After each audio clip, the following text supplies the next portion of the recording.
자, 뉴스 속보 들어왔습니다. 대통령 측 입장이 나왔는데 대통령 관저 수색 시도는 위법행위다. 공수처 검사 영장 집행할 경찰의 지휘권이 없다.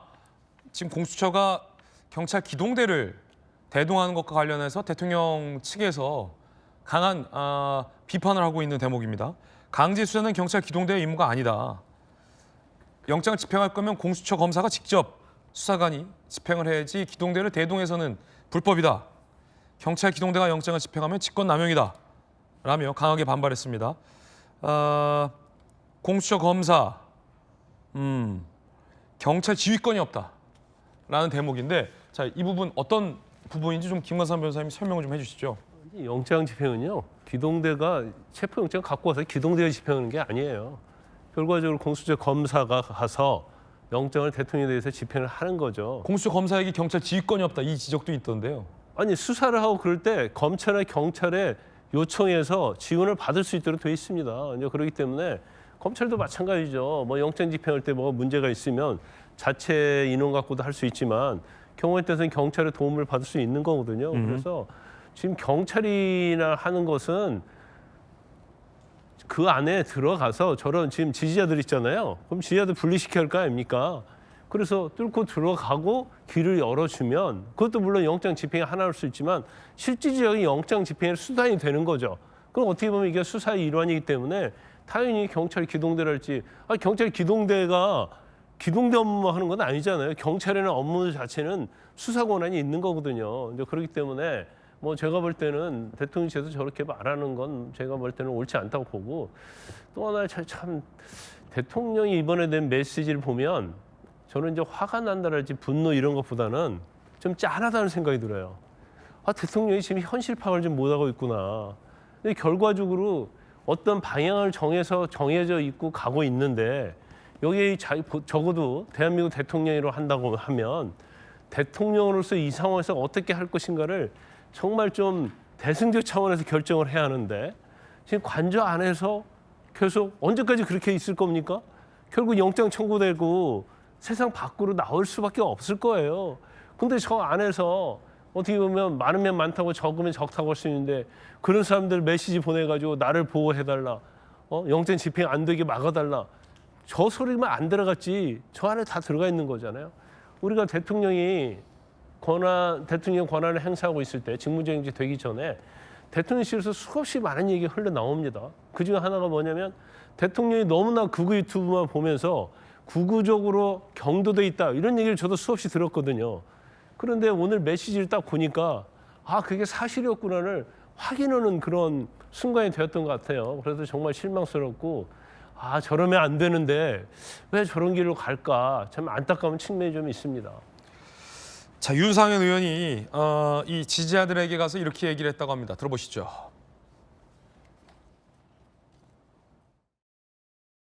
저 윤상현은 8년 전에도 박근혜 대통령 지키기에 모든 걸 던졌고 또 윤석열 대통령 지키는데 대한민국 체제를 수호하는데 최선을 다해서 견딜 겁니다.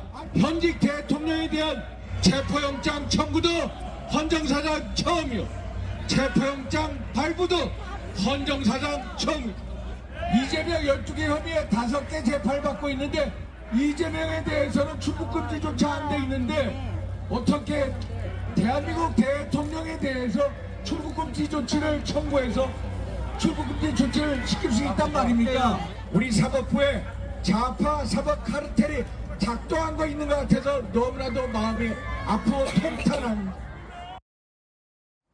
자, 만약에 체포한다면 공수처와 검찰이 반반 수사를 하기로 했다라는 내용도 보도되고 있는데 이건 어떤 내용일까요?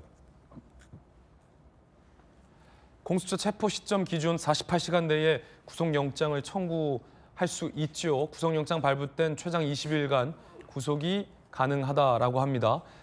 공수처는 어차피 기소권이 없는데 검찰의 이첩, 추가 수사, 기소. 공수처와 검찰이 이 대통령에 대한 수사 권한을 검찰이 공수처로 넘기면서 이 대통령 체포 시에는 반반씩 나눠서 수사를 하자라는 일종의 양 기관에 합의를 했다 이런 식의 내용이어서 이것 또한 뭐 과거에 본 바 없는 상황인데 법조 팀장 출신의 또 안용환 의원님, 이 공수처라는 태생 자체가 글쎄요, 워낙 뭐 논란적인 태생이어서 한계도 많고, 그런데 또 검찰과 반반 나눠서 하겠다 수사를. 이 또 그래도 명색이 대한민국 대통령에 대한 수사인데 우리가 반할 게 니네가 반해, 이건 또 뭡니까? 일단 공수처는 대통령에 대해서는 기소 권한이 없습니다. 예. 다른 공직자들에 대해서는 있었어요. 그러니까 대통령에 대해서는 기소할 수가 없습니다. 유일하게 기소할 수 있는 부처 기관은 검찰입니다. 그런데 이제 또 수사는 지금 대통령에 대한 수사는 공수처에서 하기로 했어요. 그러니까 수사는 하되 기소권이 없는 상태입니다. 그럼 이제 공수처에서 조사를 해가지고 검찰에 넘기면 검찰은 정말 기소를 해야 될 것인가 여부에 대해서 기소장을 쓰기 위한 공소장을 쓰기 위해서 또 조사를 해야 되는 것이죠. 그런데 이제 영장 집행 기한이 1단계가 10일입니다. 체포영장 기간을 포함해서 10일 후에 추가로 10일을 받을 수가 있습니다. 그래서 20일인데 아마도 검찰에서 이렇게 요구하겠죠. 자, 당신들 조사하는 거 좋다 이거야. 그런데 우리가 공소장 쓰려면 우리도 추가 조사를 해야 된다.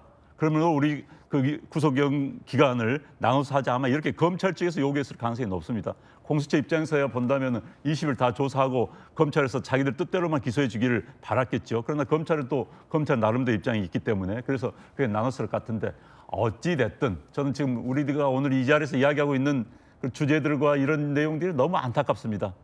대통령이 결단하면 이렇게 패널들이 고민할 문제가 아니고 저 앞에 추운데 나가 있는 국민들이 고민할 문제가 아닙니다. 또 부하 직원 국민들이 또 공무원들이 고민할 문제가 아니거든요. 저 앞에 있는 경찰들 얼마나 추운데 고생합니까? 그래서 저는 대통령이 이 문제에 대해서는 사실 피할 수가 없는 상황입니다. 어찌됐든 저는 가장 대한민국에서 합리적인 방안은 검찰과 공수처는 기소할 겁니다. 어찌됐든 기소를 하되 불구속 상태에서 재판을 받게 하고요. 그리고 이제 탄핵이 되면은 뭐 1심, 2심에서 뭐 유죄가 나오면 어떻게 변화도 있기 때문에 그래서 대한민국을 위해서라면 불구속 상태에서 재판 기소를 하되 대통령이 일단은 수사에 응하고 그래야만 이 혼란 상태를 막을 수 있습니다. 이 상태로 가면 가장 혼란스러운 것은 예측을 불가할 때, 예측할 수 없을 때 혼란이 오거든요. 모든 걸 예측 가능하게 만들어 줘야 되는 겁니다. 현재 상황을 초래한 건 역시 대통령입니다. 본인이 하면 여러 가지 할 말이 있겠지만 그래서 현재 혼란 상황을 최소화시키는 것도 대통령의 의무입니다. 그렇기 때문에 대통령이 이 부분에 관해서는 공수처 협의해서 본인이 조사에 응하는 게 맞다고 생각합니다. 네. 자, 현장에 상황이 발생하면 저희가 다시 현장 생중계 드리겠습니다.